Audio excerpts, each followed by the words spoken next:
He's very clearly done what mums and dads across the country in their thousands have not been doing. They've been staying at home when coronavirus hit the household. Dominic went travelling across the country, presumably for hours, presumably with stops, in order to get better childcare. Well, I think many people across this country will want to know, why couldn't they do that and do it sooner? I think a great many people believe that Dominic is indispensable, but he is not indispensable. I'm afraid the graveyards are littered with people who were thought to be indispensable. I did not require his advice to do what I did to get us out of the European Union. Indeed, if we'd taken Dominic's advice, we would have destroyed the Conservative Party, handed power to Jeremy Corbyn, and if we had got the deal through, we would have ended up putting ourselves in a state of vassalage, as Boris Johnson put it. So Dominic is by no means indispensable, although he has managed to, as he does when he's in a machine, take the thing over. But what we see today is that he's become an enduring distraction. Only by going can he bring this to an end.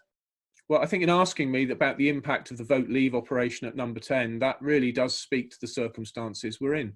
We're now governing with a majority of 80, and we can't afford in such circumstances to have the Prime Minister's Chief of Staff travelling across the country while at the same time inventing the slogans which have kept thousands of families, millions of people at home to protect the NHS and save lives. It's just not right.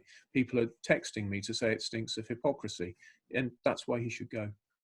Well, I doubt that the Prime Minister will want to take today's press conference, but with these further allegations, it just does add fuel to the fire. I feel confident that there will be further questions asked, and I'm afraid further answers will emerge. And until Dominic goes, we'll be locked in this cycle, wasting political capital on this pantomime, instead of talking about the real issues that we face as we emerge from this crisis and begin the clinical and the economic recovery from coronavirus.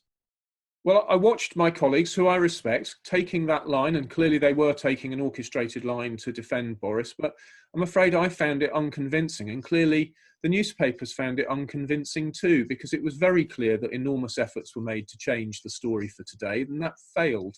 So I'm afraid as the days go on, my colleagues might look back with some regret on defending him.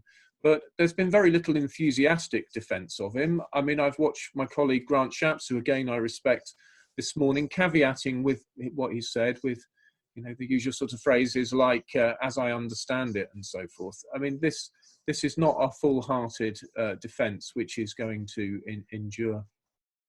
As one BBC journalist said yesterday on the news, the rules are now subject to a very wide interpretation if Dominic Cummings did indeed comply with the rules. And I think there will be thousands of families up and down the country saying, well, we wish we'd known this sooner. One of my colleagues on a WhatsApp group has shared with me a grandmother saying, well, given Mr Cummings' travel, I'd now like to start caring for my grandchildren again because my daughter's a key worker and it's been very hard for her in lockdown that I haven't been able to provide childcare. So I'm afraid his actions have profoundly undermined the lockdown and people's faith in it.